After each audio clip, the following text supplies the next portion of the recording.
And now for today's main event, the Open Forum Q&A with HUD staff.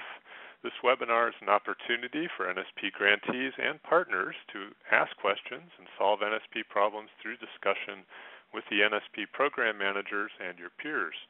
NSP grantees and affiliates have the opportunity to ask your questions about expenditure deadline, program design, rules and regulations, eligible uses, other federal requirements, and any other current issues of interest. This webinar is for all NSP grantees and their partners. And with us today, we've got our familiar voices, the managers of NSP from HUD headquarters in Washington, D.C. We have John Laswick, David Noguera, and Hunter Kurtz. And welcome to you all. Hello, everybody. Hello. Now let's see what's going on in the way of hot topics before we get to your questions from the audience. Yeah, this is John. We only have a couple of things to mention here, and I would say they're more like cool autumnal topics today. It's a nice, cool day here in your nation's capital. We continue to filter and look for anybody that needs any sort of help with their NSP program. You all know there are deadlines coming up in February and March, and we want to do everything we can to make sure that you succeed in spending that money. So for some reason we've missed you, or you've developed a problem recently that you're having trouble with, we can deliver anything from over the phone technical assistance for up to 16 hours, which we can generally turn around within a week or so, to more extensive type of engagements, and we have experts in all areas. So please do not feel embarrassed about calling in. We have well over 100 TA assignments, active TA assignments going on right now in the NSP program. So, Hunter, you wanted to talk about the income calculator? Yeah. Are pleased to announce that we're about to release a income calculator. This will be a website. Some of you may be familiar with the old home income calculator. It will be on the NSP and HUD websites, and will allow you to calculate beneficiaries' income to make sure that they are, they meet the various requirements. What's nice about this income calculator is it's not just going to be for NSP. You'll be able to calculate income for every one of the various CPD programs out there. So it's a great tool. We're going to be rolling it out in the next couple of weeks. You should be looking out for some webinars we're going to be doing in the end of October, beginning of November, and those webinars are going to be open to really anyone who works with CPD programs. So it will, definitely, if you have other colleagues who might find this type of calculator useful, to encourage them to attend. Great, thanks.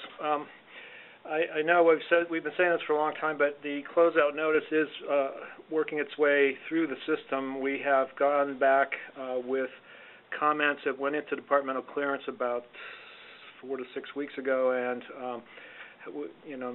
typically it picks up some comments and things that we have to work out, suggestions from our attorneys or other divisions, and I think we've pretty much put all those to rest. So that should be available in draft form in the next couple of weeks. I don't think it's going to be a huge surprise to anybody, and I would say even more than before, if you haven't heard me say this, NSP after closeout will look very much like NSP before closeout. There might be a few little changes, but for the most part it will retain its character.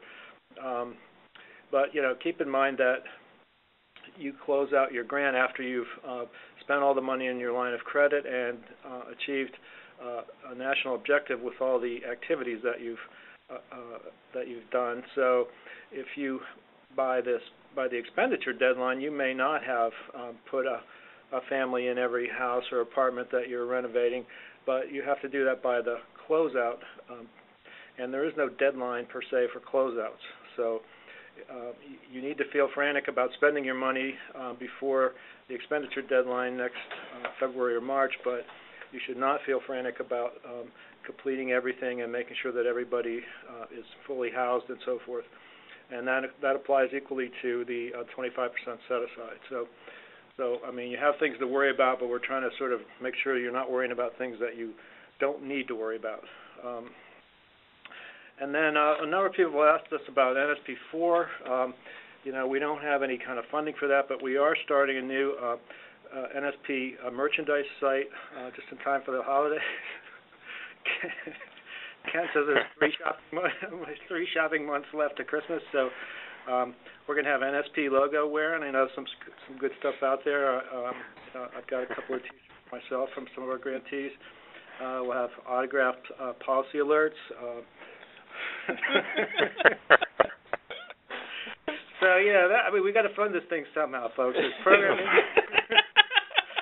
programming, coming. There's merchandise. So we will take anything. But I think the deconstruction department is going to be really interesting because you can get some nice electrical insulators from Indianapolis or clawfoot tubs from Cleveland or trim work from Detroit or whatever. So we really keep that stuff moving around.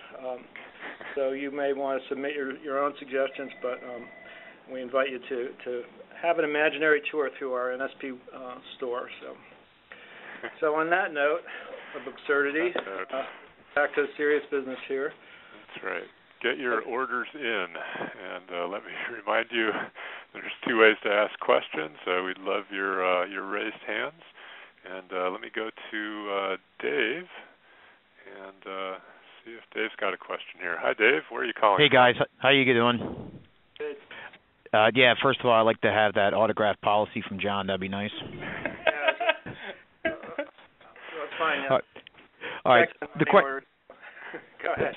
Our questions are, we have NSP1, and we were actually a subrecipient through our state, Pennsylvania. First of all, my name is Dave Norwood from Department of Community Development, Chester County, Pennsylvania, right outside of Philadelphia. And we received our NSP1 through our state DCED through their application process. And we have a combination of rehab, new construction, and land banking. The rehab and new construction part is done. We're 100% done. The homeowners are in. Everything's done. The land banking part really is with our habitat, our local habitat. So they have until 2017 to build all the remaining houses on this one parcel. The question is, when we were doing our rehab portion, we were actually generating program income. And when we issued invoices to our state, they always say, okay, use your program your income first and subtract that off your invoice. So then you're just asking for just really basic new money. So the question is, after everything was done, we're completely done. Contractually, we're done. We're just monitoring now all the homes at Habitat that income eligible and stuff like that. The question is, affordability period. The state is asking us to use the balance remaining. And the question is, can we provide that amount? And I'm still trying to confirm what that amount is. Can we use that and provide that as a lump sum payment to Habitat so they can use for the remaining of their properties, which are all NSP eligible, because we have to monitor that anyway. And that's the question, because really we can't see any other way to use that funding. They're asking us to use it. We can't use it for rehab. We can't use it for new construction just because we don't have the abilities more to get all the people involved we used to have. We're just trying to see if we can just provide this money, because we can take it as an eligible expense and give it to Habitat. You mean just in order to spend it, you mean? Or yeah, just to use the spend. Yeah. Okay, so I'm not so sure about the lump sum part, but tell me what you want to do with. I mean, they would use this to subsidize the construction of new homes. Is that? Yeah, because basically every one of their new homes, because I just called them up today, their hard costs for each house is about $85,000. So, and that's all volunteer work. That's how Habitat works. So, trying to get invoices, because they're not really invoices from contractors. It's their invoices. It's a really weird process. And they only build about 5 to 6 homes a year, so it's a long process. And that's the question we have is, technically it's eligible, but to draw it out per house or an eligible house, it may take us until 2017 to use the remaining funds, and I think the state's trying to get rid of those funds. But our question, because we've already done everything contractually, they're just wanting us to use what we came in under budget. How much program income approximately are you talking about? We've asked that question for a year and we can't get it. Okay. Well, I share your concern about the lump sum aspect of it. There may be something that you could do that would satisfy a requirement, but typically for development, whether it's to subsidize the purchase or the construction or some combination of those, are costs that you incur in the process of building and selling the house, rather than something that you could do up front. Those are Treasury rules. You wouldn't be drawing down the funds until you have a need for them. I mean, maybe you could do it call it a rehab. Well, I mean, is it new construction or? Yeah, I mean, they could. I mean, because right now they're going to closing next week on 3 houses, and like I said, each one's about $85,000. So let's just say the program income we're talking about at the state. Let's just say it's $90,000. I'm just grabbing a number. Sure. They could give me 3 invoices, which total almost $200,000 of eligible costs. Is that something we can do? Yeah, if you have an agreement in place with them, and we do. To reimburse them for those costs, and they're signing on for all of these rules. Just clarify what role they're playing. Are they a developer? Are they a subrecipient? That sounds doable. You probably want to make some connection between those 3 houses and additional houses that they have to build, so that you're providing 100% of the cost for 3 houses, but in reality, what you're providing is 20% of the cost for 15 houses or something. So that I don't know if you want to set it up that way, but it sounds to me like you want to get more than just these 3 houses out of the deal. Actually, we want to spend it as fast as possible. I mean, if they come to us and say, if the state then comes back to us and says, okay, our program income is $85,000, well, I can do it in one shot, done. Here's your invoice, because we already have our contract, with Habitat. So is that something that we can do? Yeah. Okay. Yeah, you can. Yeah. So let me play the other side. I mean, I know that the state wants to move this money. It's not essential that they do it, though, because we count program income that was advanced like yours. When you spent the program income instead of drawing down onto your line of credit, we count that. So, I mean, that money's not going to go away. But on the other hand, I mean, if you have a legitimate purpose and and a legitimate cost that you can put it into, that's fine. Okay, then I'll contact our state and see what they say. Yeah, and you might want to check in with the field office there in Philadelphia, and just, once you get the details, and if there's any questions, Victor can call us or Nadab or somebody. So. Great. All right, guys. Well, thanks a lot. Sure. Good luck. See you. Thank you, Dave. And there we go. Let's move on now to Neil. And I'm going to unmute you, Neil. Hi. Where are you calling from? Hello. Calling from Durham, North Carolina. Hey, Neil. Hi, John. Hi, everybody. Hi. So my question... I got the answer, so... You got the answer already? Well, I'm just wondering about the ability to purchase vacant properties, and I understand that there may be a threshold of amount of rehab work that needs to be done for that to be an eligible purchase, and I can't find anything on this anywhere, so I'm hoping y'all can help clarify. So you mean some minimum that you'd have to spend to make it eligible or something, or? When you say vacant, are you talking about the land, or are you talking about land in a structure? I'm talking about a property, a house that's in good enough condition to sell, but it's been vacant. Nobody's been living in it for.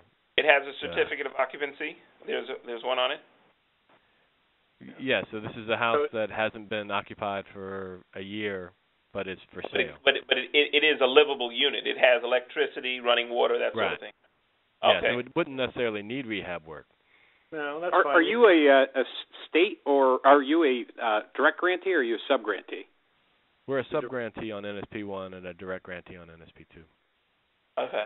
So, no, there isn't a minimum. I mean, I know any number of communities that have markets where the building went on right up until 2007, or and they had plenty of houses that were built in the 3, 4, 5 years before the market fell out that were perfectly good houses, really didn't need anything, and they just let people go out and pick a house, and they subsidized a portion of the purchase price, and there's no minimum investment, no minimum improvement that needs to be made for NSP. Now that's from the HUD perspective. From the state perspective, you might want to check to them what if they've established some minimum. Yeah, states sometimes do that, right? Good point.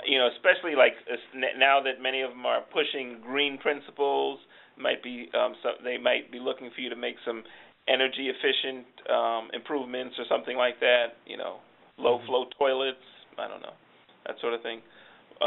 So check with them, but you won't find your answer in our regs because we certainly wouldn't require it. There's no HUD requirement. No.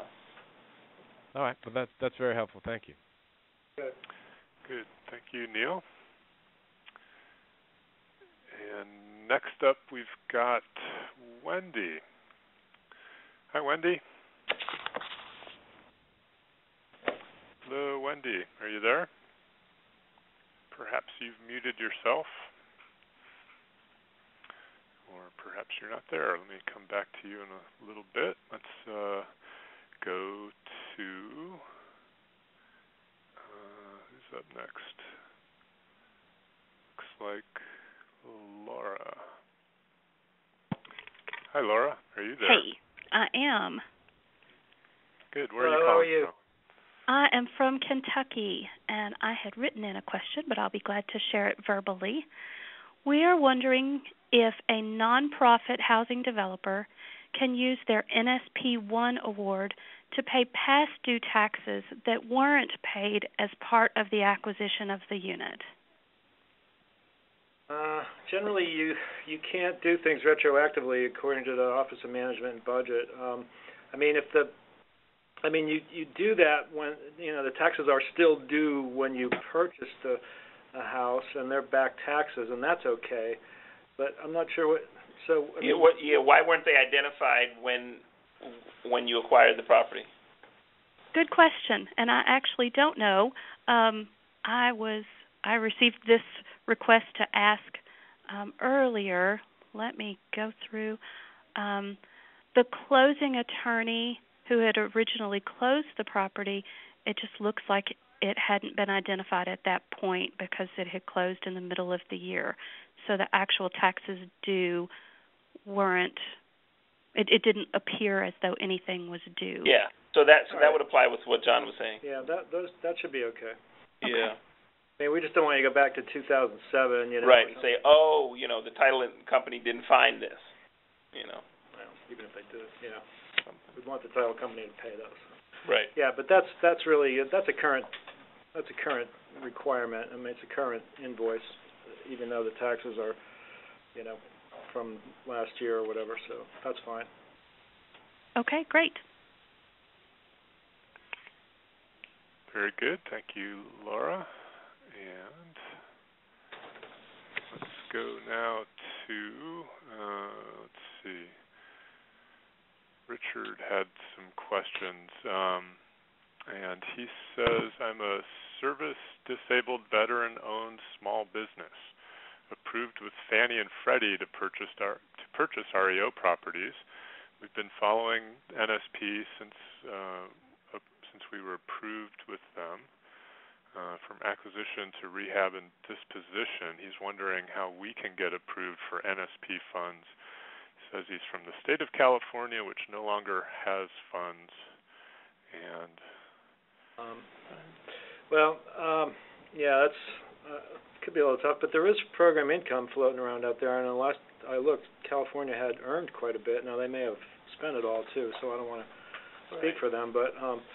That continues to come in, and we went over $700 million in program income a couple of weeks ago, most of it in NSP1, but increasing amounts of it in NSP2. So just because they didn't have money the last time you asked, it might be worth checking again if you're either in a jurisdiction that has a direct grant or if you're under a subrecipient in the state of California. But I do know that California did a lot of multifamily work with its NSP1 grant, and so there might not have been a whole lot of money available for single family. So HUD doesn't have any additional funds to allocate, right? The NSP funding that HUD received has already been allocated to states, local governments, and nonprofits through NSP rounds 1, 2, and 3. But as John is saying, you can look at the state of California and the program income that they've received and follow it down the line. Who did the state give the money to? Perhaps there's some program income that jurisdiction may have generated, and they may be interested in working with you. Perhaps there's a nonprofit that may have received it, and they may be interested in working with you. We have a list on our website, the NSP Resource Exchange, of all of our direct grantees. So you'll see the state of California, and you'll see all of the other counties and local governments in California that received NSP funds. You can check with them, and then you'll probably have to do some research of your own to find out other subrecipients, subs of those local governments that may be interested in working with you. Good. And let's go to whose question is next. Lori asks, for subgrantees who've opted to retain program income, does the program income need to be channeled into a separate account from the ARA funds? So is this I'm assuming this is an NSP2 question, because that's the only one that was funded with the Recovery Act, ARA funding. We don't think so. There is a kind of a glitch in the NSP2 funding, because the Recovery Act required that all the funds be spent for the most part by the end of fiscal 2013, so that's a year from now, September of 2013. We've just been doing some projections, and it looks like a handful of, maybe more than a handful of grantees will have program income left in their budgets at the time of the expenditure deadline. So next February, you've spent $1 million worth of program income and $9 million worth of direct grant funds out of your $10 million grant. You still have $1 million left in your line of credit because you had to spend that program income first. We have been talking to the Office of Management Budget, and they have been very helpful and I think pretty sympathetic to the fact that this is kind of a glitch, and that it creates a situation in which grantees have the impossible task of satisfying two opposing OMB requirements, one to spend the money from your line of credit and one to spend your program income first. And so they have indicated that they can entertain a waiver for this just to clear it up, and that while these waivers won't be granted for another couple months, they did not expect to encounter a lot of resistance to this. So we think that's going to be resolved. The worst case would be that you would have to sort of shelter it somehow in a revolving fund or some other place, but we really don't think that's going to be the case, and we should know by the first of the year just what we have to do. But as I say, in fact, I'm writing that waiver, and we've already gone back and forth with them on a draft, and their comments were not sort of fundamentally doubtful or anything, so I'm pretty optimistic that's going to happen. Right. Another thing I'll just add is, so while it's okay to keep all of your funds generally in one account, you will want to have separate accounting systems, internal accounting systems, so that you can account for what's what, right? Because as you're being monitored, or if the IG ever requests, you want to be able to track those funds separately. But certainly, from an operational perspective, if you want to keep them all together, that's your prerogative. If that's not what you were asking about, then feel free to write back in, though.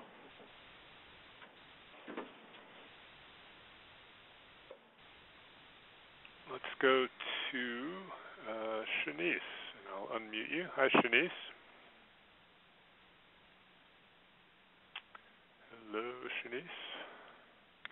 Yes, hello. How are you this afternoon? Hello. Just a quick question. I wanted to know if there is a landscaping cap on NSP purchase rehab. The cap of reasonableness. So no, not a sort of explicit cap. Not a hard I mean, cap. Your costs have to be reasonable. You know, it probably wouldn't be great if you put in, fountains and, musical, lawn ornaments and stuff like that. Right. But landscaping is just is considered maintenance, part of routine maintenance. We'd classify it as a activity delivery cost to disposition. Wait, are you talking about installing landscaping or maintaining landscaping? Like new landscaping? Actually, both. Oh, okay. Okay. Well, my answer was about the new landscaping. So the new landscaping is this as part of a rehab you're doing? Yes. Yeah. So the new landscaping, obviously, you'd want to do what's reasonable. What is currently being done in that market? What do the neighboring houses have? You don't want it to stand out.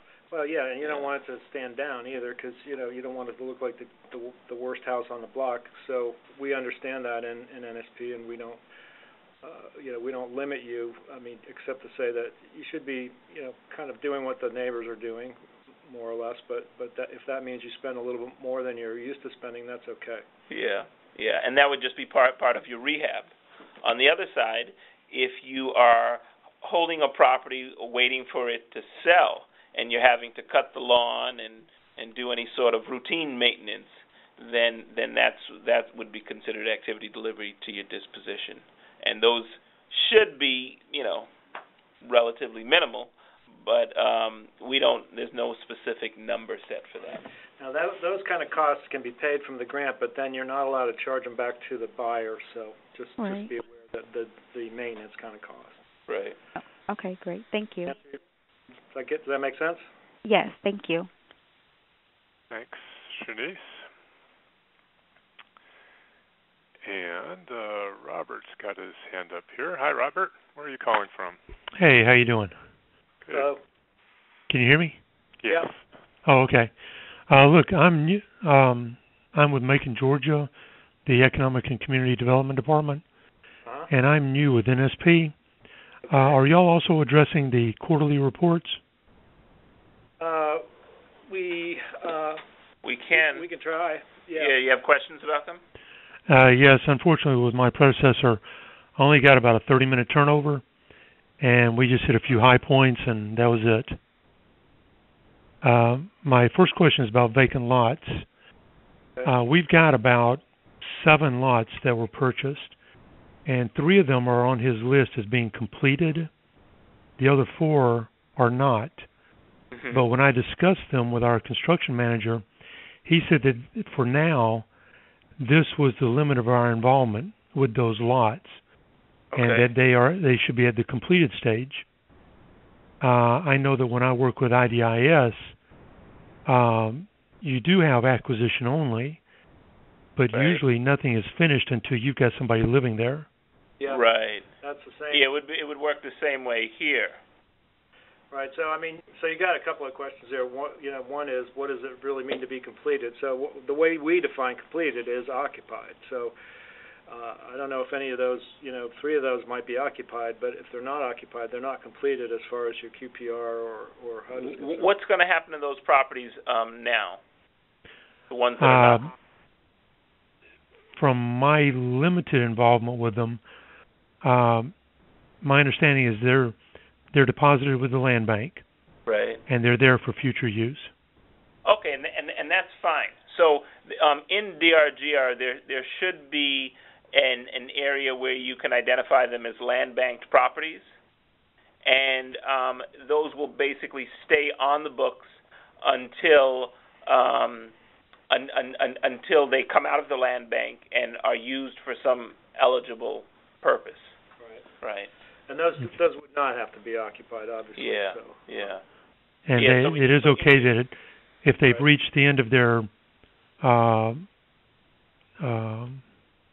they can be listed as complete for now. I wouldn't and list then, them as, well, they when you list them in land bank, we know that they're basically in this sort of a limbo condition, that you're not doing anything. It's a holding pattern. Right. Exactly. Yeah. So don't confuse that with the other ones that are being occupied. All right. My next one was, as I'm looking down his list for the financial portion of the quarterly report, a lot of our line items are duplicated. The only difference is an H and an I. And I understand that has to do with the income levels. What does the H and the I stand for? What's the difference? H and the I. For example, our very first line item is 001-B-H. The next line is the same except the last letter is an I. And he mentioned something about one is very low and one is just low or something like that. Right. So we have two income ranges. One is below 50% of median income, and then the other is from 50 to 120%. And David and I are lacking in our knowledge of the details of these reporting systems, so he's running around trying to figure out what that means. But we can come back to that. Okay. Is it possibly, do you mean an E rather than an H? No, they're definitely H's and I's. Every line item that we've got, one's an H, one's an I at the very end. Now the second letter after the 001 dash, 2 are B's, 2 are A's, 2 are D's, 2 are E's. Okay, those are probably the eligible uses. So there may be some kind of code, some kind of local code or something, but we have 5 eligible uses, and they're for A, B, C, D, and E. So I think that's probably what that is. Well, I did find that. I did find that in my notes as to the eligible uses A through E. Yeah. I just hadn't found a explanation for the H's and I's. Yeah. I'm There's an sure. instructions link for doing the quarterly report online, but it doesn't work. Every time I click on it, it just says this page can be found. Yeah, we're upgrading our service on the DRGR QPR hotline. We've just gone into a new contract, and it's been pretty frustrating for almost a year now, because basically we got a contractor that wasn't was as fully capable as we would have liked. So, Robert, we'll get you that answer before the call's over. Did you have any other questions? One last one. Okay. On, I think it was the third page of the report, where you report your accomplishments. It has both people and houses in there, and in IDIS, I'm used to reporting one or the other. Some you do housing, some you do people, some you do jobs. And in this, where we're talking about houses that we're developing and selling to low-income people, I'm not sure with NSP, should I be reporting people, or am I reporting houses completed? Well, I thought we tracked households, which would line up with houses. The people could just be the area income, median income people living in an area. So if you have an area benefit activity like a little park or something like that, or our ignorance is showing, and David can't come up with anybody in the near vicinity that can answer these. So I'm going to have someone call you and follow up with you separately. All right. And I'm sure there's a lot of people out there going, I can't believe these guys don't know this. Well, good luck, Robert. If you need some help down there, let us know, though. Call our office in Atlanta, and if you need to get a little help with the transition, I don't think 30 minutes is exactly good background. So. Okay. Well, I'll wait to hear in case y'all come up with the answer then. All right. Thanks. Thank you. you, Robert. And if you would click your lower hand button, I'd appreciate that. So next up is Denise, and after Denise, we've got Richard. So let's go to Denise first for a question about lead-based paint. Hello, can you hear me? Yes, we can. Hi. Great. And I have Rich Akeland here also, who is our manager over the construction staff. I sent my question in 2 tiers. Did you see it there? Yeah, but go ahead and ask it again for the benefit of those listening. Okay.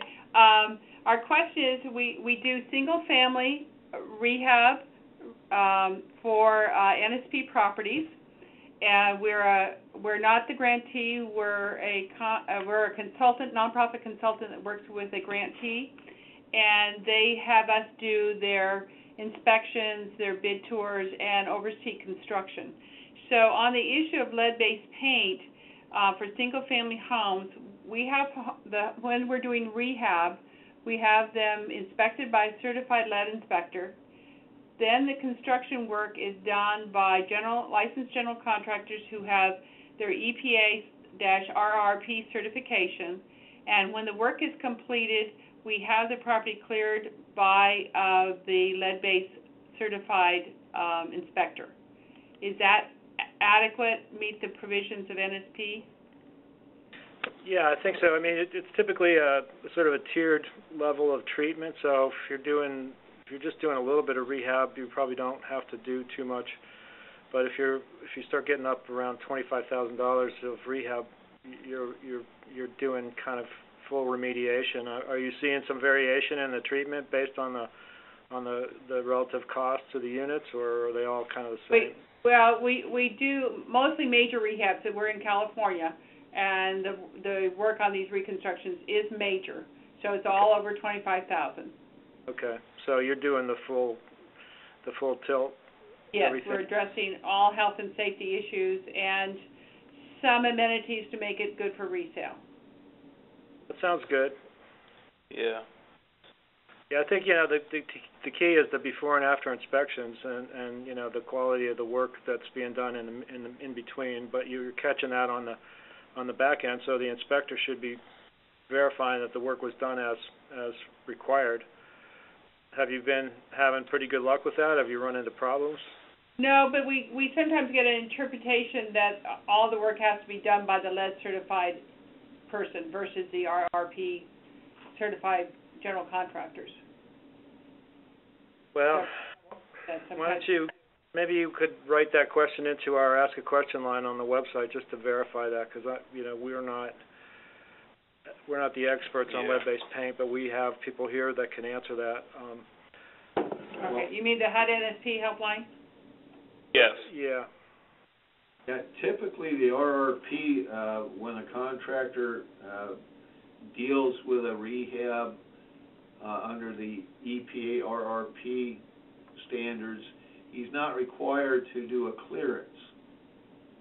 And in this case, due to the fact that we're dealing with NSP money, we require a clearance at all times if there's any kind of lead involved. Projects so far have been very minimal in LBP. Tile, for instance, which is not a requirement under RRP, but if it is removed from the project, we require, well, on all projects, we require a certified clearance from a certified LBP inspector. I think they did a sort of a little summary. It just makes common sense that if it's inspected by a certified inspector, the work is handled by a certified contractor who's been trained in lead-safe practices, and the clearance proves that the work was done properly. I don't see where the issue would be. Well, yeah, and I don't know. I mean, just from a sort of logistics standpoint, it doesn't seem like it'd be reasonable to request that some other contractor come in while the general contractor's doing work and deal with the lead, as long as they're certified. I can't see. Yeah, I mean, like they do that with asbestos, but I don't know enough about lead. I'm looking it up on our website now, but I think, I'm pretty sure they did a fact sheet for us, the lead-based paint folks, a couple of years ago for NSP. There's Rachel Riley. Maybe we can get back to you with this. I was going to send it. Yeah, if you could send it into the ask a question just to sort of verify that. I don't think there's a problem, but I don't. It's a technical area, and I don't want to send you off without making sure. So I think that'd be the best way. You could put direct to HUD on it, and they'll send it over to us. Yeah, there should be a box on there that you could click. Okay. So just go on the NSP Help website, post the question, and then there's a box there to clip to put to direct to HUD. Okay. Top of the box where you ask the question or whatever, just say, John and David asked me to send this in, and they'll get it over to us. I have you listed as John Laiswick. Is that right? Yeah. Yep. Okay. All right. Thank you very much, gentlemen. Thank you, Denise. And as promised, we're going now to Richard. Hi, Richard. And then up will be Don and then Megan. Hi, thank you. Hi, Richard. Yeah, thanks for taking my call. Sure, what's up? My question is, we're having conflicts of offers coming in on these NSP2 properties, and we're wondering if there's a policy in dealing with people who show up, do what they're supposed to do, get their offers submitted, and then somebody comes in and yells foul afterwards, and then it stops the process. What kind of process do you mean? Offers are submitted on an NSP property through the city of Modesto. I'm in California, in the Valley. Okay. Mm-hmm. And then the offer's been in there, they're accepting it, and then they stop because somebody says, hey, my offer didn't get accepted, there's something foul, unfair play, whatever the case may be, and the first buyer's sitting there waiting for 3 weeks. While they sort it out. Yes. Yeah. I'm just wondering if there's a policy with that, or is it handled by the local municipalities? Yeah. We don't have one. I mean, Are you the owner occupant, or would you be? I'm not the owner occupant. No, I'm the agent representing the buyer. Gotcha. Excuse me. My name is Richard Domagalskin with PMZ Real Estate, Modesto, California. Okay. We submitted an offer. Everything was done. Paperwork right on the line, deadlines, etc. Took the class. Everything's fine. And then we get a call saying that somebody's yelling unfair play and they're putting our offer on hold. Based on what? Based on the person saying that their lender, they're saying, didn't get the paperwork in on time. Well, they had the same amount of time as anybody else. And in our market, with inventory being 27 days, everybody's losing 10, 12 houses before they finally get one accepted. It's not uncommon. Right. Yeah, It's just a fact of life here. City policy. I know you got a little bit of a. Have you spoken to the city about it? I have, and they said that they're trying to pull together a negotiating board. Okay. And that they're afraid that this other person may sue them, and they want my clients to step aside. Even though we're there, we got everything done, we're handled. Yeah, I'm sorry that's happening, but I don't know what I could do about it. We don't have a policy about it. It's a local procedure. Okay. Fair enough. There's times when those sorts of interruptions are justified, and times when they aren't, and you don't know until the process is over. So, got it. I realize it's hanging up your client, but if the city feels they have to go through this procedure, that's. It is what it is. Yeah. Sorry. Hey, that's okay. I'm learning lots listening. Thank you. Okay. Thanks for calling. Thanks, Richard. You bet. I'll unmute myself. And I hope that gets cleared up for you in a equitable way. Let's see. We said next is Don. Hi, Don. Hi. How are you doing today? Good. Very well. All right. We have some program income coming in from our NSP1 project where we're selling homes that we rehabbed. So the home sale is coming into us. We used the 25% set aside funds to rehab these homes, and those are the funds for the 50% MFI households. The program income now, when we reuse it, does that need to benefit 50% MFI households, or is it treated like general CDBG funds? It's treated like new NSP funds, and so what you're required to do, regardless of the source of the program income, is to set aside 25% of the program income also for low-income set-aside. But, even if all your program income is from, LA for 25% set-aside funds, you still only have to set aside 25% of the program income. Goodness, that varies with what I had heard previously.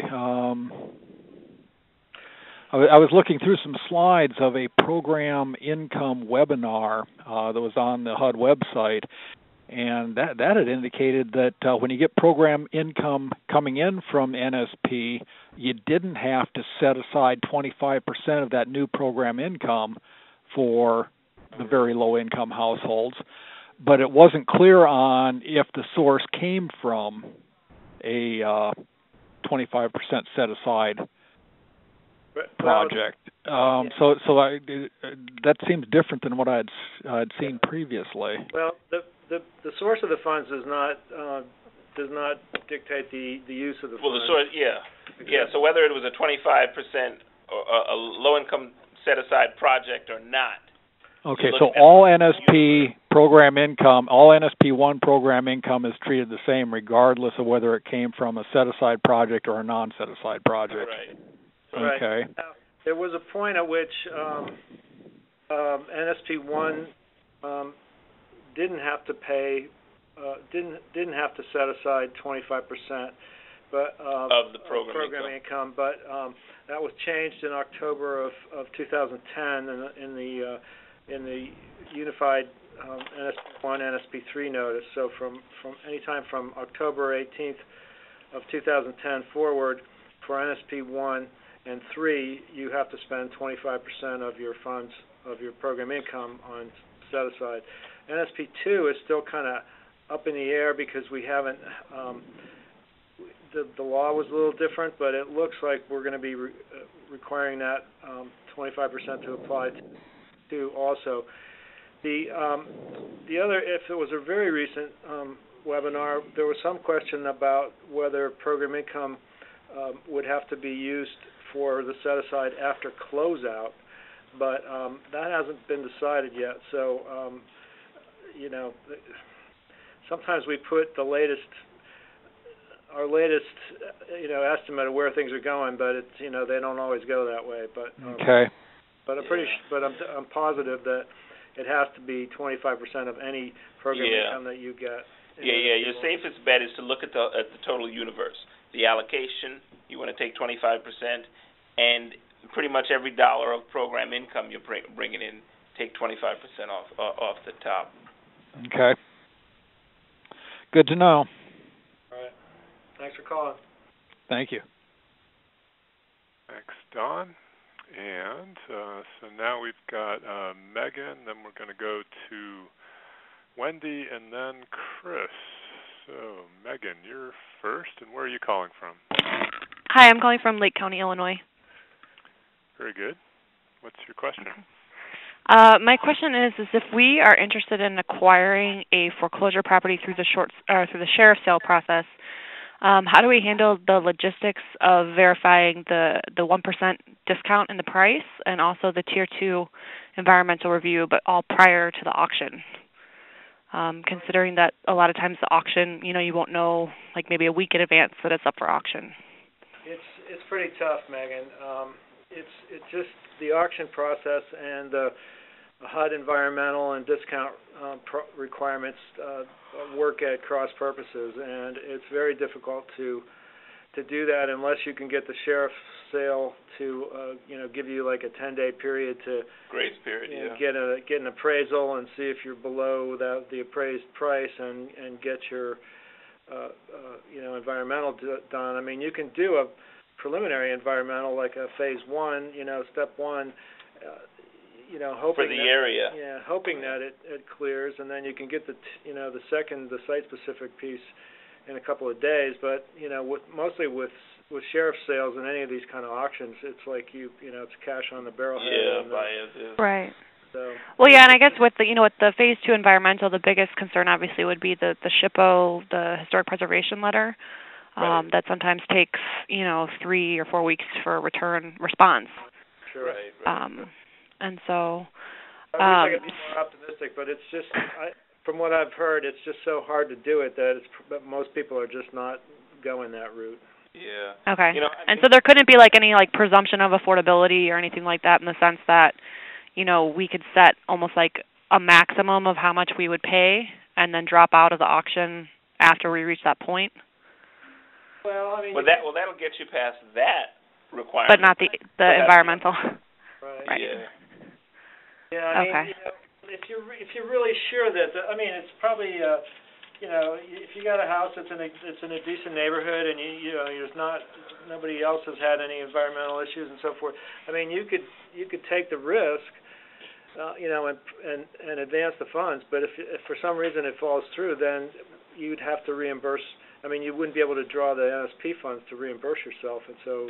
So it wouldn't be considered committing funds at that. I know I'm kind of mixing home with NSP in that sense, but it wouldn't be considered committing funds, or if the subrecipient fronted the funds themselves. Not unless. I mean, not if you. So. If the subrecipient fronts the funds and you're trying to get reimbursed for it, then that's considered a commitment. What some grantees will do or some subrecipients will do is use another source of money to pay for the acquisition, and then use NSP to pay for the rehab and homeownership assistance.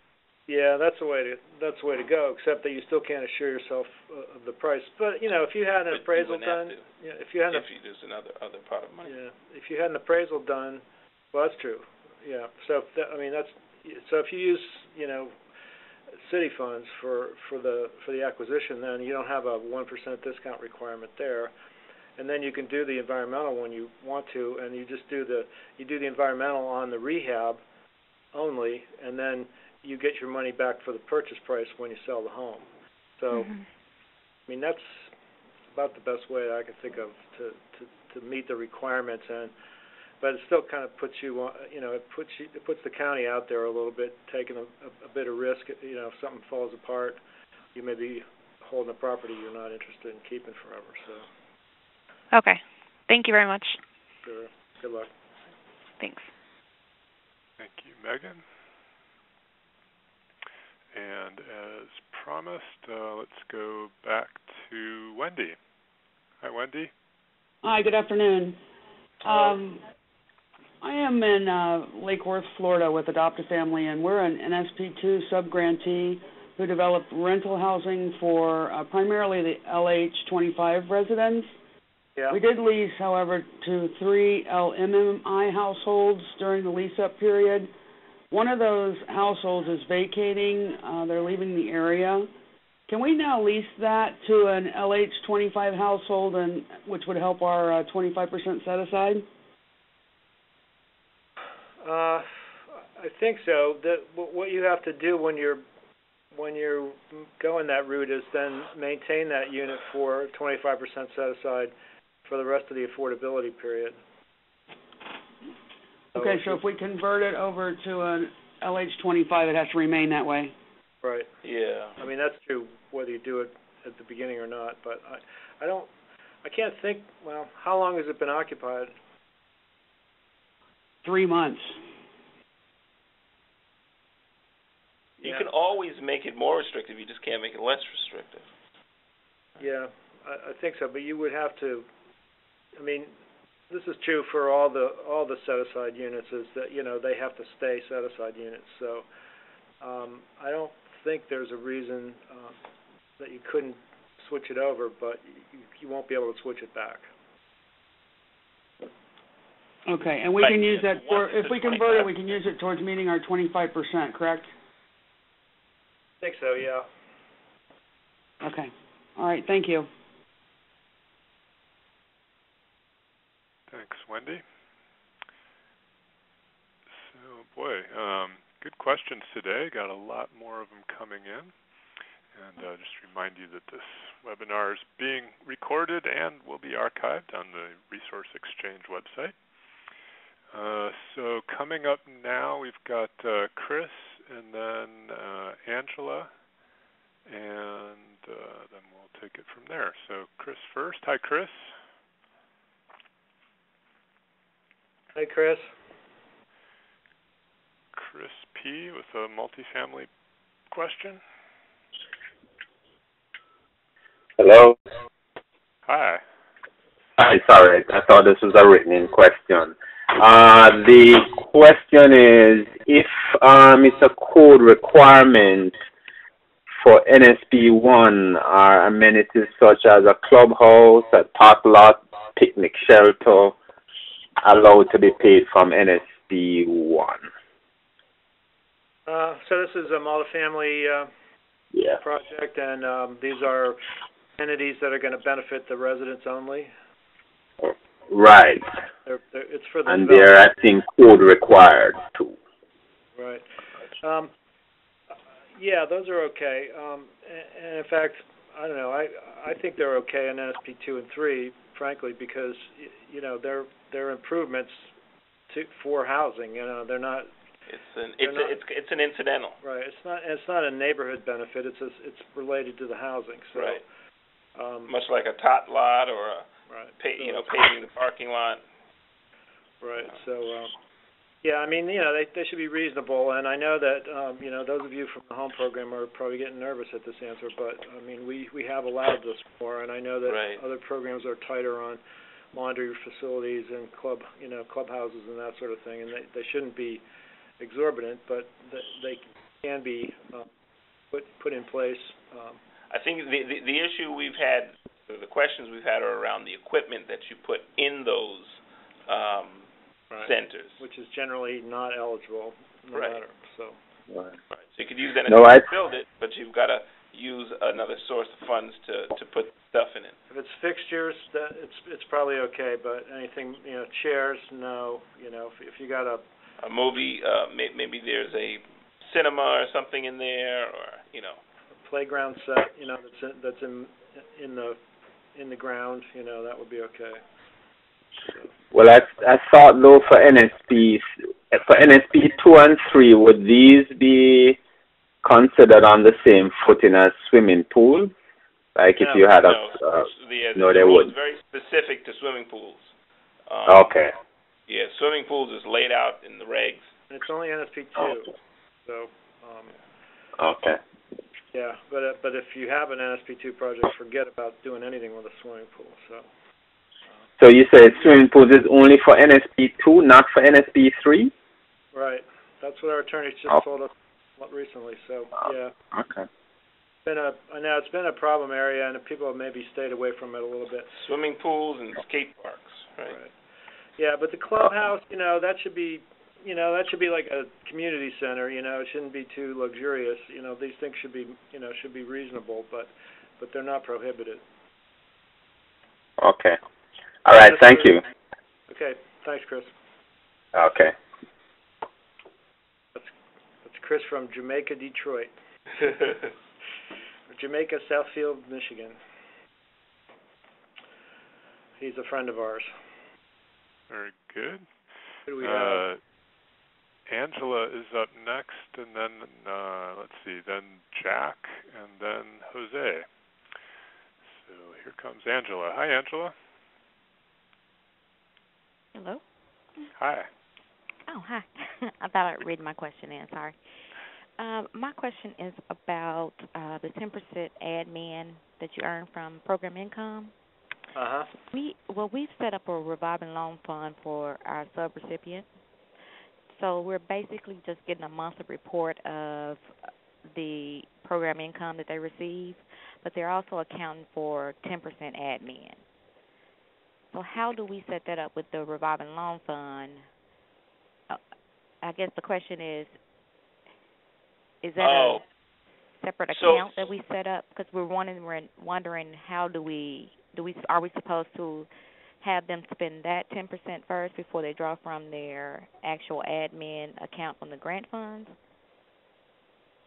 Well, if it's the activity, if it's the group that's doing the revolving fund activity, then yes, it doesn't matter what the expenditure's for. They have to spend program income before they spend.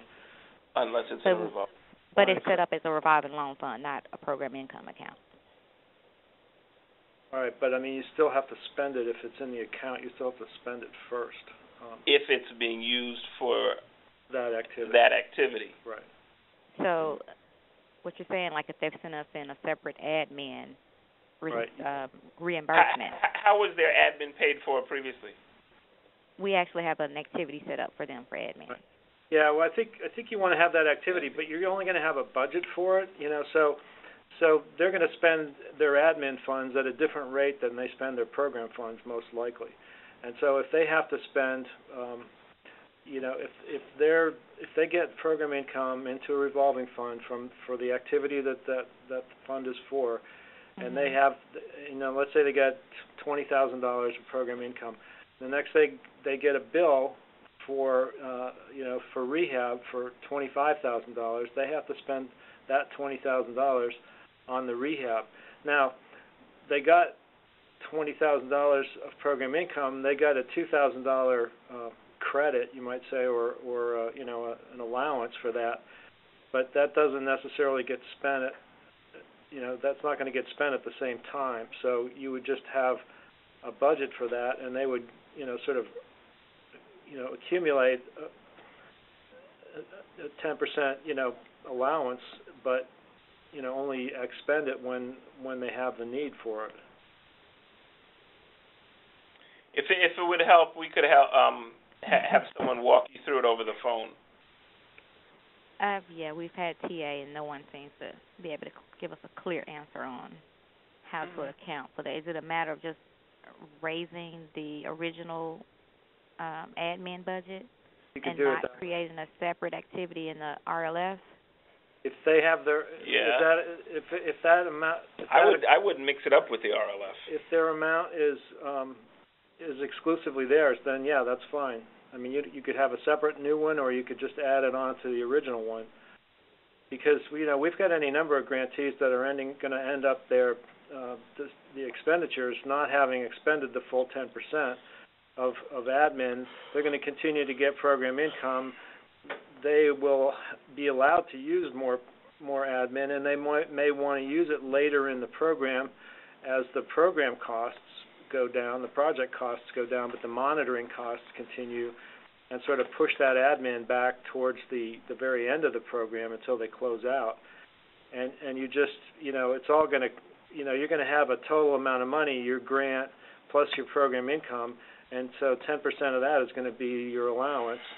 And then whenever you want to spend it, you spend it. But chances are the admin's going to get spent a little bit later than the program funds.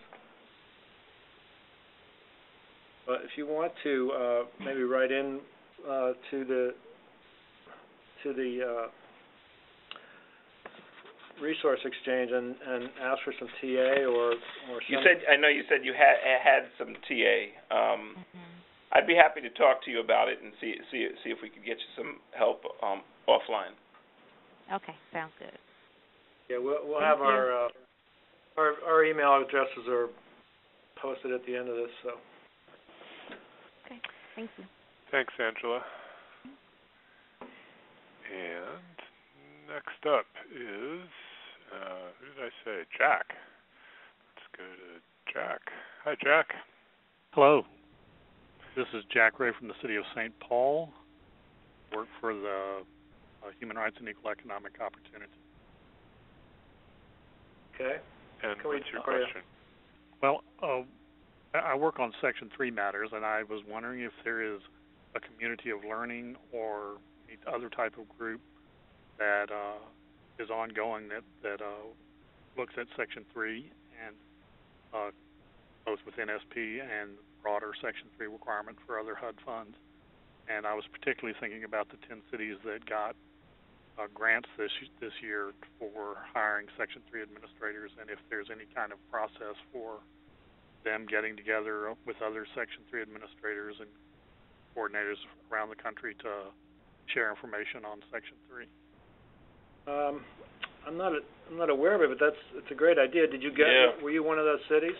No. We have a voluntary compliance agreement with HUD, and so we've had a Section 3 administrator and a coordinator for a couple of years now. Well, I think we're knocking it up.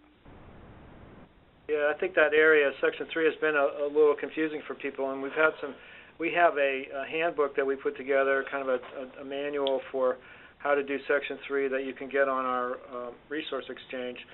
But as far as a kind of interactive support group or ideas, I'd be happy to bring it up to our Section 3 staff. I think they would like that idea. Because certainly you could do it easily enough off the internet, and it wouldn't have to be limited to 10 cities, I wouldn't think. But I don't believe that one exists at this point, though. So have you looked on our website for Section 3 materials? Or yeah, I've read just about everything there is about Section 3 and have been doing it for a couple of years, but it's still one of the deep mysteries of life. So glad to hear you say that, because I've always been partially mystified by it. Well, that's good, yeah. Well, and we had some other, speaking of deep mysteries, we just learned that Jade Banks, our Davis-Bacon expert, is retiring, so it's going to be a black hole in our knowledge field. So, but I will mention this to our Section 3 folks, and I think they're pretty creative, and I think they're interested in these kinds of things, Jack. So, if we can get something going, or they can get something going, that might be a real positive way. I mean, because we've tried to take the approach that, well, it is a deep mystery of life, but it's a good thing, and there's and at least on some levels you can kind of figure it out. I mean, you might not be doing it perfectly, but every effort is better than nothing. So keeping that money in the communities, keeping the grant money recycling through local contractors, local suppliers, it's just good business, just good neighborhood stabilization. But there are some kind of glitchy things about the actual process. But if we can sort of keep the focus on the point of it all, and then eventually get all the strategies right, I think we'll be in good shape. Well, thank you. Thank you. Thanks, Jack. And so we'll go to Jose, then Eric, and then Peter. So, hi, Jose. You're unmuted. How are you? Great. My name is Jose Morales. I'm with Alliance Community Housing from Claremont, California. And I was inquiring into, we've gotten the tax-exempt status from the state, but we're still waiting on the federal. We applied back in federal, and they're still processing applications from November of last year, which that month hasn't changed since I applied. But is it possible to be able to submit offers for properties like under Home Steps or Home Path without having had the federal designation yet? Well, those programs have their own requirements, but we're familiar with the FHA rules on some of their organizations, and I know that for like things like First Look, and typically they want you to be not only, some of them want you to be not only federally designated but have a certain minimum amount of experience. So I couldn't really speak for them, but from what I've seen in other programs, I think that it's not sufficient just to have the state. I mean, many states have a fairly simple requirement, and the federal requirement's just a lot more higher standard. So they're not really interchangeable. And until you get that, you really are not a nonprofit as far as they're concerned. So I hate to say that, but I mean I think that's realistic. No, that's what I'm looking for. Is this real? I guess real answers. Yeah. Well, it's one of yeah. those I mean, you might be able to find you can find another nonprofit to partner with or something like that. I mean, sometimes there's ways to, team up and collaborate on some projects. Maybe that's another way to advance your mission. Okay. Great. Thank you very much. Okay. Good luck. Thanks, Jose. And let's go now to. Wait, what happened there? There we go. Now we'll go to Eric. Hi, Eric. Hi, I'm calling from City of San Jose here in California, and the question that I have is we're planning on using home dollars to acquire properties for our developer. We'll give the home dollars to our developers to acquire property, NSP properties. They use NSP dollars to rehab them and so forth. So what I'm wondering on the home side is there, of course, needs to be a home agreement with the developer, and what we're wondering is what resale recapture provision do we use? In my home trainings, I thought I remember them saying that unless it's a direct subsidy to the home buyer, we need to use resale. Is that accurate? Right. Or? Well, that's still true, and we have this. I mean, that's one area where we pretty much play by the same rules. But it is allowable to use to make a small direct subsidy that would get you into the recapture territory.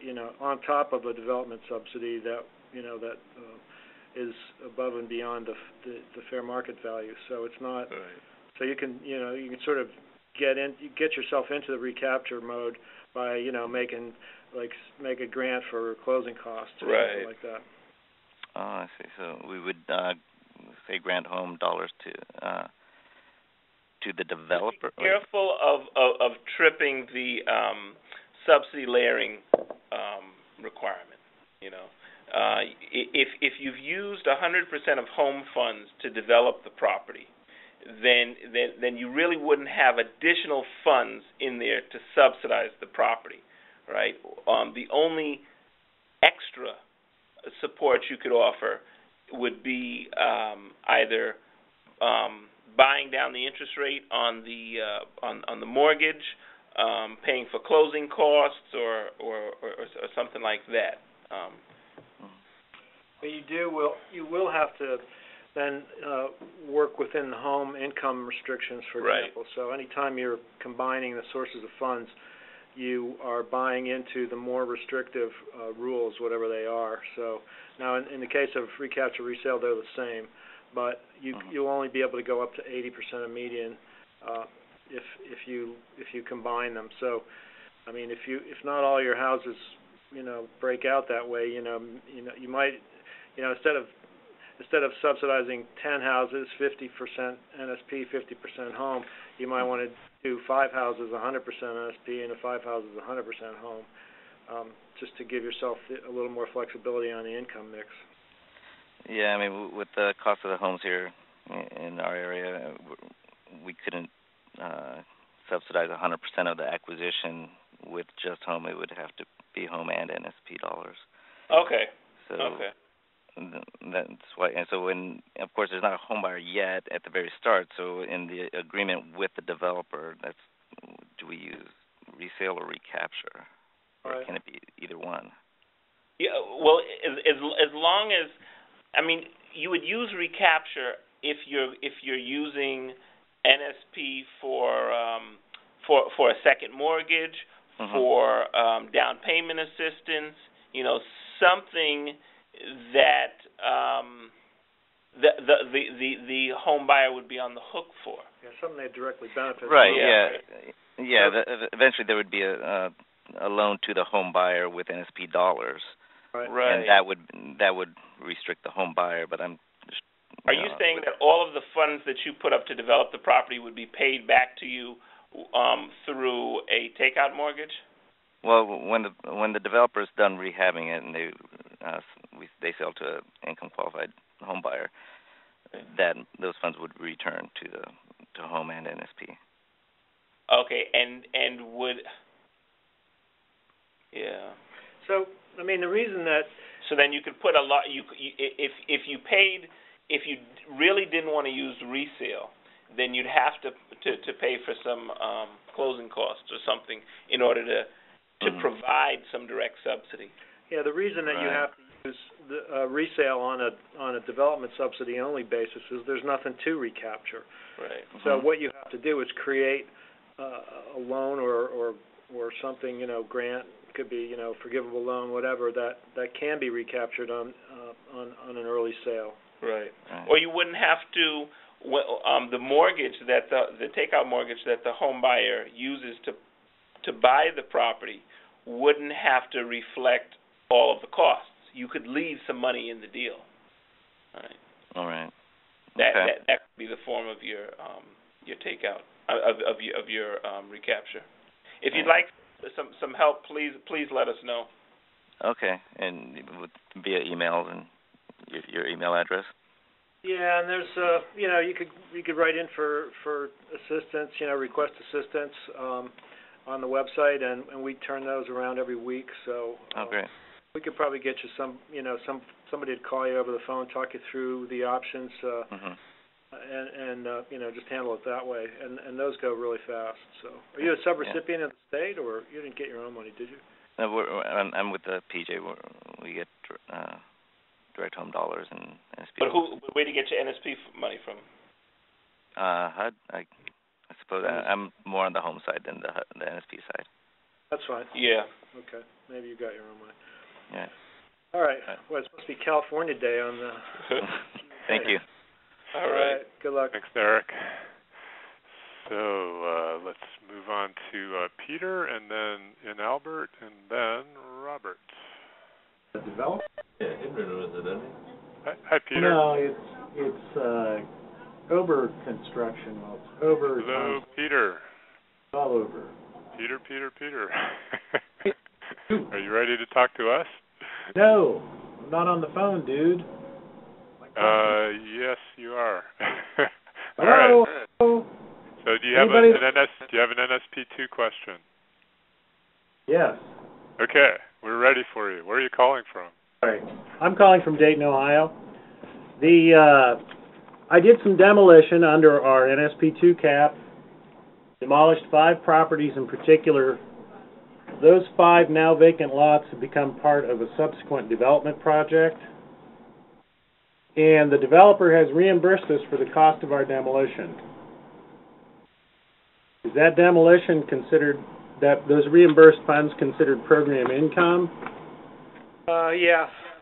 And can I spend those again on demolition, although I've reached my cap with the original demolition?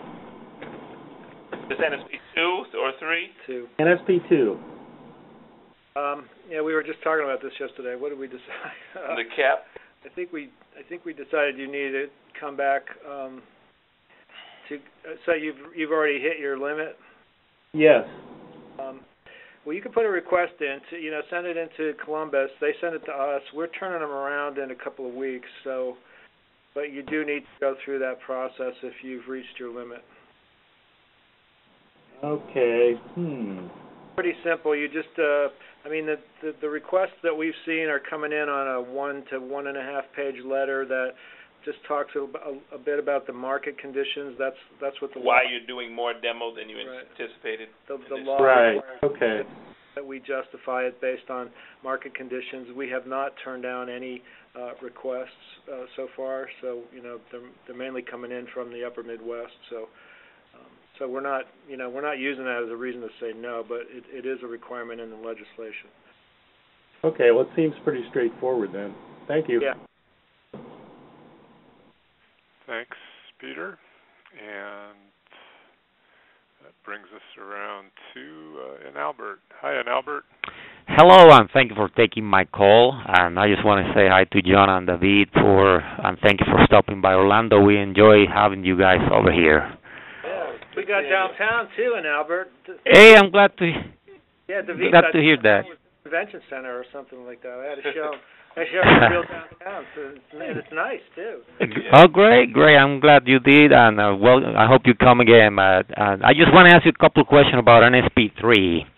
I know maybe a few other agencies are having the same issue. We are adding a new target area to our existing target area, and of course, every time we expand, the impact number expands as well. Right. And we're committed to go, do 100% if we can of that impact. However, I don't know exactly what the acquisition or rehab expenses are going to come to. And my question is because the executive here was asking me, what happens if we don't reach that? What percentage is the cutoff or anything like that? So do you have an input on that? Well, there isn't it's not a requirement. It was a suggestion, and we've, been seeing over the years that targeted use of funds is more effective from what we can tell, and so we didn't want people just spreading it thin. So we set that 20% as kind of a target number, but it's not an absolute number. The other way to think about it is if you're changing your target areas, you might be, sort of moving towards an area where there's more activity now. If you're moving out of an area where there's less activity, you could also drop, areas from your map so that your overall impact number, isn't changing too much. Yeah. Okay. So you kind of got to play with areas and numbers to get the best concentration possible, but there's no requirement on our part. Okay, and then I saw a multifamily. I'm keeping an eye on it, and it's on a separate area. However, what I did was I mapped that particular multifamily building, but when I get the report back from the mapping, it tells me that it requires zero impact on that particular building. Can I add that one to my new suggested target? If you do that, what does it do to your average? It just adds zero impact. I mean, because I select one building basically. Yeah. As long as the overall average is still above the cutoff, you're fine. Okay. Because the properties don't individually qualify. It's the total areas that you're working in. Yeah, but at the same time, I wouldn't. We don't want to see you just jumping around from multifamily to multifamily all over town because then no. Same bind, so. This is mainly a backup because it might become available. It's under bankruptcy, going through issues now with the law, but it'd be a great acquisition because the location and everything is great for NSP. But it's like a second backup. I was thinking. Having backups. Right, and my last question is, if let's say we only have about $3 million on the city of Orlando for NSP3, but we're going to generate program income. So when I'm computing the amount of properties we're targeting to impact, I'm suggesting maybe impact, let's say 60% with the original amount and the other 40% with program income. Is that something smart to do? Is that something that recommended? Well, I think as far as you're talking about, as far as setting the target area. Well, I'm setting the target area, and also I'd say this is the way I'm planning on meeting the impact number of properties. Right. Oh. Yeah, I thought we were talking about the sort of the first use of funds, but So the source of funds that you're using to have the impact, I think is fine, right? As long as the program income number that you're using that you're projecting is right. Is reasonable, right? It is, and it is. So, well, you see, I mean, you can look on the weekly drawdown report. I mean, there's grantees that have spent over 100% of their. I mean, they've spent 200% of their grant amount and more. But I think on average we may see, 30, 40, maybe 50% of a grant amount would be program income, which would be 2/3, 1/3 split, I guess. Okay. Could go higher than that. You've got a pretty active market, and okay. All right. Well, I'm also dealing with HUD here, locals, Lori and the crew from Jacksonville. So I just want to get a little feedback on this. So it seems that we're going to do what is right, for what I can hear. Yeah. Okay. All right. Well, thank you so much, guys, and keep doing a good job. Truly appreciate it. Thank you. Thanks, and Albert. And we've got Robert up next. Hi, Robert. Hello. Hello? How are you? I'm good. How are you? I wrote it in, but I wrote in the question wrong. Chodo's going to acquire from the PJ a tax foreclosed vacant lot for, say, $5,000. We build a new house, NSP funded. The Chodo uses a line of credit, say, to purchase the house. NSP funds the new house. It sells to a first-time income-eligible buyer. Now, after that sale, can the Chodo then reimburse themselves for the $5,000 that they paid up front for the property? Yeah. I mean, they can. Obviously, if the sale proceeds are good. I mean, they bought it prior to your involvement. They bought it basically from the city. Right, but they didn't have an assurance that they were going to get NSP funds when they did that. I guess I have to look. What terms by which they're participating? Like, are they giving you a loan or something? No. So we have a vacant lot, a tax foreclosed vacant lot, foreclosed on by the city. Yeah. We put out a proposal to, they're one of our preferred NSP developers. Yeah. They propose we'll buy this lot from the city. They'll use their own funds initially to do so. So now they have site control. We enter a development. And they reimbursed when the property sells? With the sales proceeds, right. So what it's going to do is I'm sorry? That is appropriate. It is appropriate, okay. You're using a pro rata approach. Anytime you get sale proceeds, you have to look at the level of participation from the different funding sources, and that's right. how you divvy up the money. So 100% NSP construction, other than the acquisition, they came out of their pocket originally. We sell the property to the buyer. Before they return the program income, they can use that as a cost, deduct that. So ultimately, I'd probably look at the cost of the acquisition and the construction as one whole to get you 100%. Okay. And then whatever percent of contribution they made, you take that out of the sales proceeds. You follow me? So again, let's say dollar for dollar correlation. It's a percent correlation. So again, they put $5,000 up. They buy the vacant lot.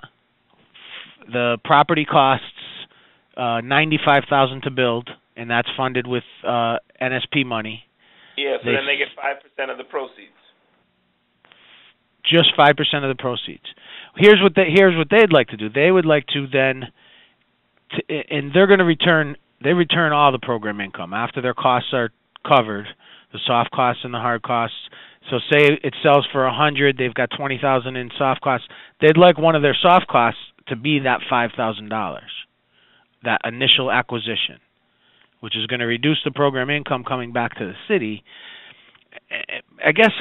Put up $25,000. You're saying 20 in soft costs, 5 in the property. No, the soft costs are coming. Maybe some of their line of they got a construction loan or something like that. Whatever it is that they contributed, you just add it up, and that percentage of the total development costs is what they can take out of proceeds.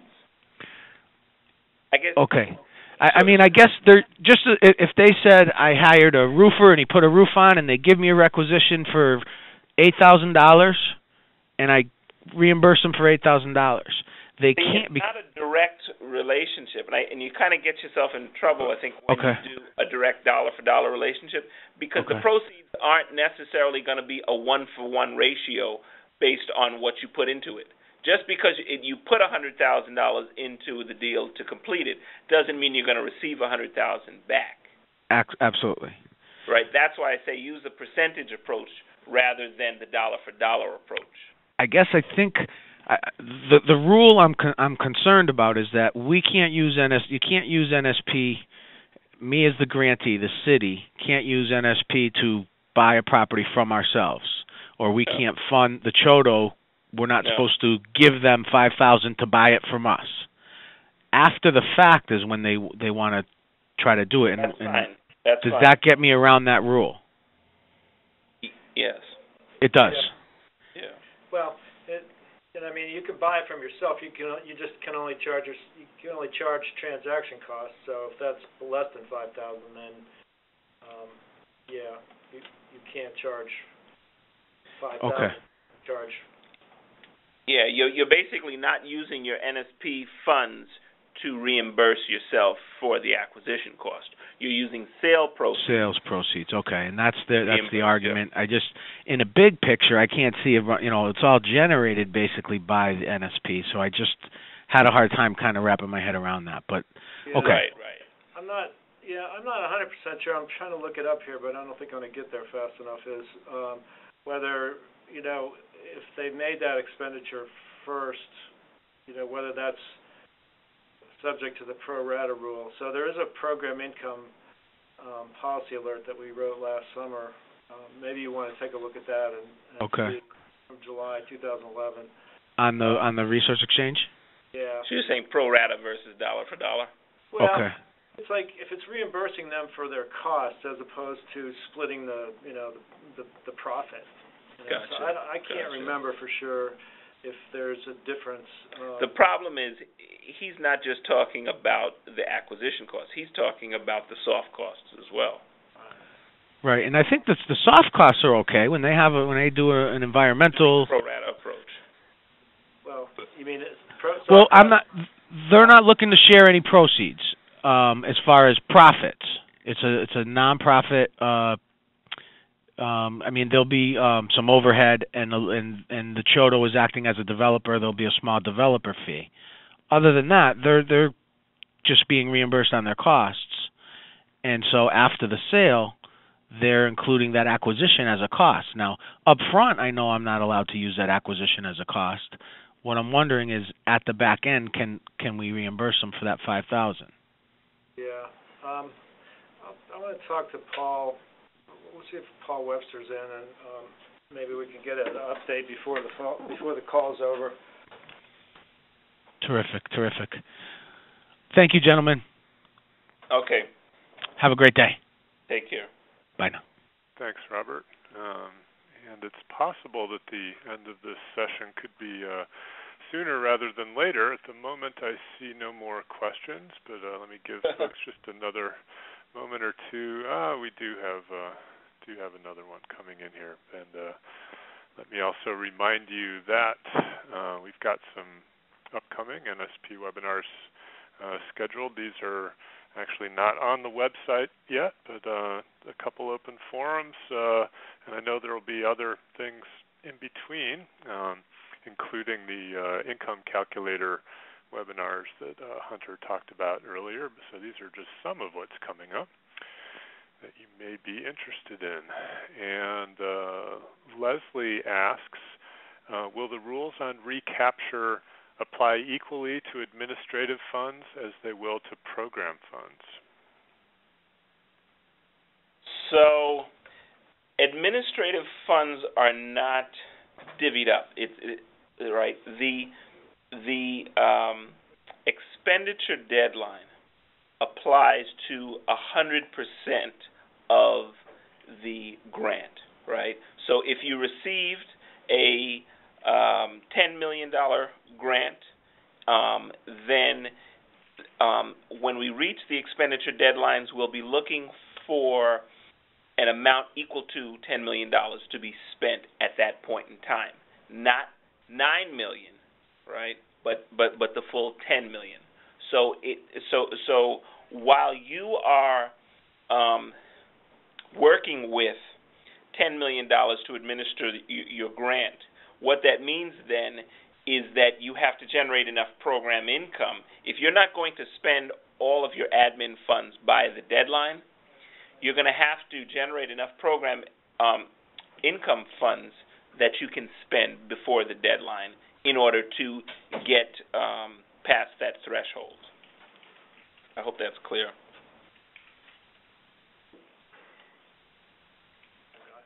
No, it's a different one. Basically, you have to spend program admin by the expenditure deadline. Right, Ken? Yes. I did catch Paul Webster. So on the question, the previous question from Robert that we just talked about was, I talked to Paul and he said that it's because it's a developer. If they have a basis in the property of that $5,000, then they can get that out before any split of the proceeds. I know it sounds like the proceeds are all. It was a Chodo. Pretty much, yeah. Well, viewing that as a developer. I mean the Chodo as a developer, they can get that $5,000 out before. Rather than using a pro rata approach. Right. Whereas a subrecipient would have to use a pro rata approach. Perfect. Thanks very much, guys. All right. Well, and I see no more questions coming in. Any final words from our esteemed panelists? And we've got, of course, John Laswick, David Noguera, and Hunter Kurtz, and there are their email addresses if you've been waiting for that. Yeah. Well, we got to get the website up for the merchandise. Other than that. That's right. Yeah, clothing design ideas, anything like that. I'm sure John, David, or Hunter will gladly accept those. Well, Vicky Liu from ICF had the idea of like motivational posters for NSP too. You know, the kind, the waterfall on them and stuff. So we'll take anything. But no, your esteemed panelists are pretty tired. You guys, there's a lot of good questions today. So yeah, we appreciate all the contributions today. So we owe Robert and Macon some information about the secret code on his QPR, and we want to get Jack and St. Paul try to connect up with some Section 3 colleagues, and I think we suggested a couple of you either write in to us directly or to the hotline or to the Resource Exchange for technical assistance. It's really easy and free, so you should definitely do that. And this is John. Yeah. It's Hunter. Real quick, if you all have any, as we are approaching the expenditure deadline, the folks that are still listening, if you have any thoughts or suggestions for webinars in the future, please feel free to email me at my email address there that's up on the screen. Yeah. Do that. Yeah, Hunter does a good job of keeping those organized and keeping us thinking ahead. So. But we do try to tailor these to the kinds of questions that we're hearing. So I mean the ones with topics, and then we have these for the open questions. But we really don't like to plan these more than a couple of months in advance because we want to stay right up with what you need. So tell us what you need, and we'll try to give you that support.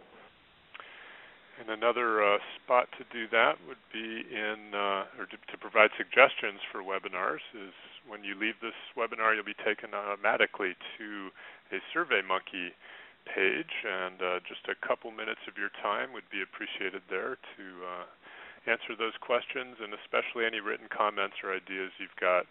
We'd love to hear them, and that's an easy way to do it.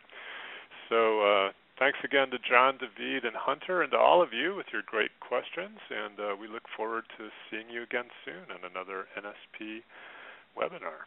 Take care, everyone. Okay, good luck, everyone. Bye-bye.